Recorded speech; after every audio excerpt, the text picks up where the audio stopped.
This lesson will be an overview of the ELA section on the SHSAT. Alright, so let's take a look at the revising or editing type questions.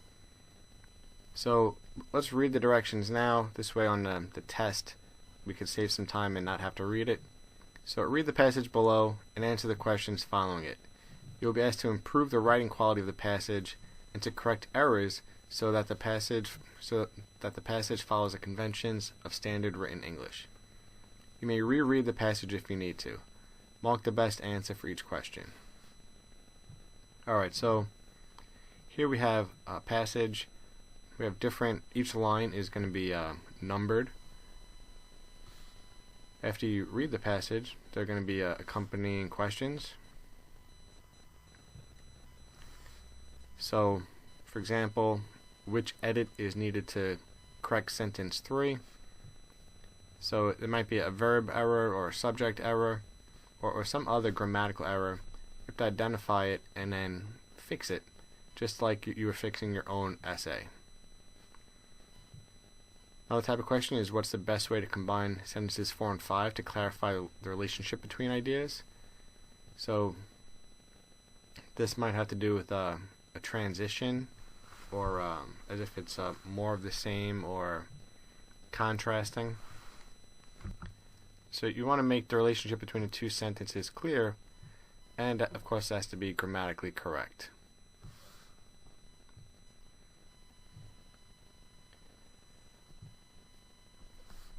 Here's another example.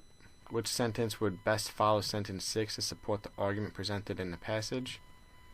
So, based on the argument presented, what could be added to the paragraph to support that argument?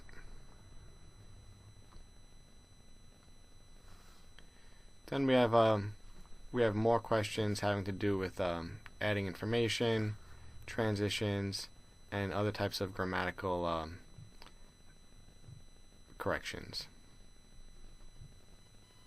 Another type of question in the language section is revising or editing standalone items. So instead of looking at a passage as a whole and making corrections, you could be presented with single sentences or a single paragraph and asked to make changes to it. So let's read the directions now, so we're familiar with it, and then we don't have to read it on the actual test. Read and answer each of the following questions. You will be asked to recognize and correct errors in sentences or short paragraphs. Mark the best answer for each question. And the errors could be punctuation errors, could be verb errors, grammatical errors. So sometimes the answer choices give us a hint. So here we see it's going to be a punctuation error. There's a comma missing. Then in this question we have a paragraph, and the question is which sentence should be revised to correct a misplaced modifier.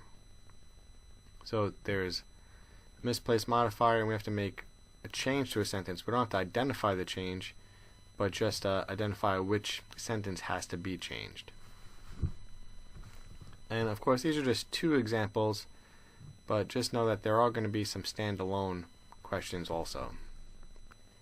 Alright, let's look at the reading passages. So let's read the directions first. Read each passage below and answer the questions following it. Base your answers only on information contained in the passage. You may reread a passage if you need to. Mark the best answer for each question. So this is important, only on the information contained in the passage. So you may know about a topic and have some background information, but do not let that sway your answer choice. You have to base your answer only on what's in the passage. So this is an example of a non-fiction passage. It's possible in the future that there will be some fiction questions.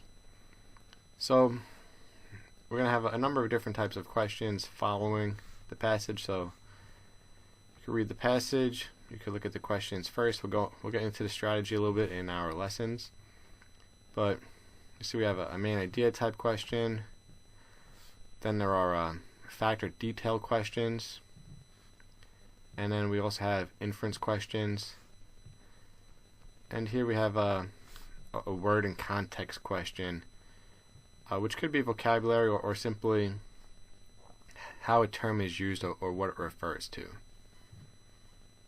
And here I want to point out that we have 5 answer choices because this is an old example, but going forward there are actually only going to be 4 answer choices.